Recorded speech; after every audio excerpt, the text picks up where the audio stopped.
عبادات فرض کی گئی ہیں جو 4 ارکان ہیں۔ ایک رکن تو ہے جس کا تعلق ہے عقیدے سے، کلمہ شہادت، اور 4 ارکان وہ ہیں جن کا تعلق عبادات سے، نماز، روزہ، حج اور زکوٰۃ۔ ان میں ایک عجیب قسم کی تقسیم ہے۔ مثلاً 1 2 جمع 2 کی تقسیم بنتی ہے۔ 2 عبادات ان میں سے وہ ہیں جو ہر مسلمان پر فرض ہے، امیر ہو، غریب ہو، مرد ہو، عورت ہو، ہر ایک پر فرض ہے، نماز اور روزہ۔ یہ دونوں چیزیں ہر ایک پر فرض ہیں، لیکن 2 وہ ہے کہ جو صرف صاحب استطاعت لوگوں پر فرض ہے، وہ عام نہیں ہے۔ جو صاحب نصاب ہیں ان پر زکوٰۃ ہے، جو صاحب استطاعت ہیں، حج کرنے کی استطاعت رکھتے ہیں، ان پر حج ہے۔ اس میں 2 جمع 2 کی ایک تقسیم اور آتی ہے، ایک اور اعتبار سے۔ قرآن میں زیادہ ایمفیسس 2 عبادات پر ہے، نماز اور زکوٰۃ۔ اقیموا الصلاۃ وآتوا الزکاۃ، اقیموا الصلاۃ وآتوا الزکاۃ، اقیموا الصلاۃ وآتوا الزکاۃ، یقیمون الصلاۃ ویؤتون الزکاۃ۔ یہ گویا کہ بندھا ہوا ہے ایک جوڑا، جبکہ یہ صورتحال جو ہے روزے کی بھی نہیں ہے اور حج کی بھی نہیں ہے۔ صلاۃ اور زکوٰۃ کا حکم بے شمار مرتبہ قرآن میں آیا،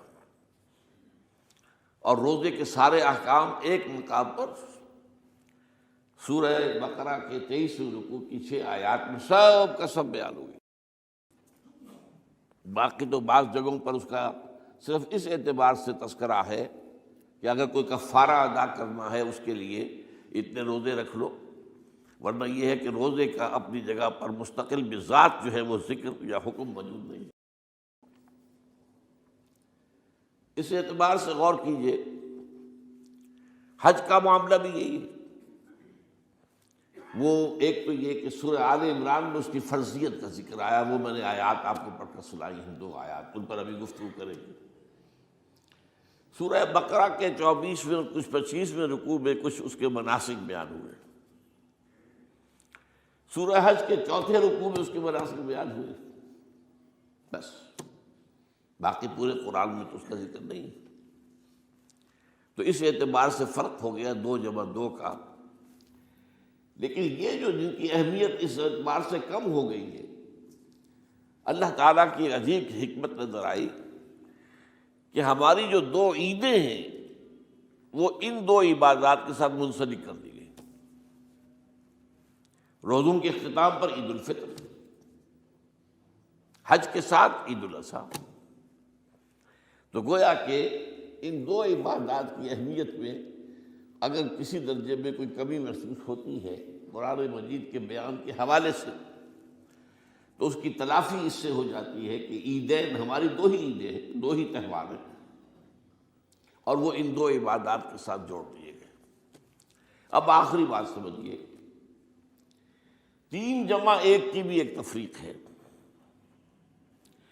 3 عبادات وہ ہیں جو مؤقت ہیں صرف، یعنی معلق بالزمان، ان کا تعلق وقت کے ساتھ ہے، یہ نہیں کہ کسی خاص جگہ سے متعلق ہے۔ نماز ہر جگہ فرض ہے، ہاں البتہ اس کا وقت آئے گا، اگر سورج جو ہے نصف النہار سے ڈھلکے گا تو ظہر کا وقت ہوگا۔ اگر کسی وجہ سے اللہ تعالیٰ کی حکمت ہو کہ سورج وہیں کا وہیں کھڑا رہ جائے تو ظہر کا وقت آئے گا ہی نہیں، ظہر فرض ہوگی ہی نہیں۔ مغرب اسی وقت فرض ہوگی جبکہ سورج غروب ہو جائے۔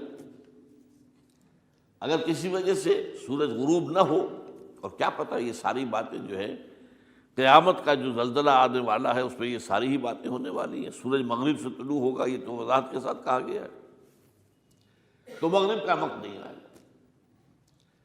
اسی طریقے سے رمضان کا مہینہ آئے گا تو روزے فرض ہوں گے۔ اس حوالے سے یہ زمانے کا تعلق تو ہے لیکن کسی مکان سے کوئی تعلق نہیں۔ حج وہ ہے جس کے تقریباً تمام مناسک جو ہیں وہ ایک خاص مقام پر ادا ہوتے ہیں۔ آپ سفر کر کے جائیے، مکہ مکرمہ جائیے، اللہ کے گھر کا طواف کیجیے، پھر وہاں سے جو بھی روانگی ہوتی ہے یوم الترویہ 8 ذی الحجہ کو نکلیے اور جا کر منا میں قیام کیجیے ایک رات، پھر 9 کی صبح کو نکلیں عرفات جائیے، عرفات میں شام تک قیام رہے گا، لیکن مغرب کی نماز کے وقت کے بعد وہاں سے نکلیں گے، مغرب وہاں پڑھیں گے نہیں، وہ جا کر مزدلفہ میں پڑھی جائے گی عشاء کے ساتھ ملا کر، چاہے کتنی ہی دیر ہو جائے۔ بہرحال یہ ساری چیزیں ایک خاص مقام کے ساتھ ہیں، منسلک ہیں، ہر جگہ پر یہ ادا نہیں ہو سکتا۔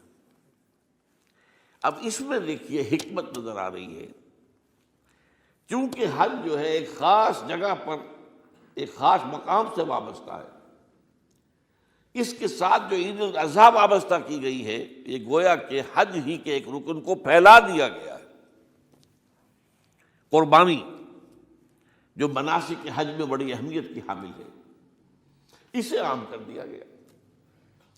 تم مدینہ مکے تو نہیں پہنچ سکے ہو، لیکن یہاں پر قربانی کے اندر تو شریک ہو جاؤ۔ اور بعض مشابہتیں اور بتائی گئی ہیں کہ ذی الحجہ کا چاند طلوع ہو جائے تو اس کے بعد حجامت نہ کراؤ، ناخن نہ کاٹو، وہ جو کچھ بھی آپ کو معلوم ہے احرام کی کچھ پابندیاں ہوتی ہیں، ایک مشابہت کسی درجے میں، ٹھیک ہے ہم وہاں نہیں ہیں لیکن ان کے ساتھ ایک مشابہت پیدا ہو رہی ہے۔ تو قربانی در حقیقت جو ہے عید الاضحیٰ، وہ گویا کہ ایکسٹینشن ہے حج کی، کہ تمام عالم اسلام کے اندر جو ہے تمام مسلمان جہاں بھی کہیں ہیں وہ حج کے اس ایک منسک کے اندر شریک ہو جاتے ہیں۔ تو یہ میں نے چند باتیں تمہیداً عرض کی ہیں ان عبادات اربعہ کے بارے میں، ان کی جو ریلیٹیو حیثیت ہے ہمارے دین میں،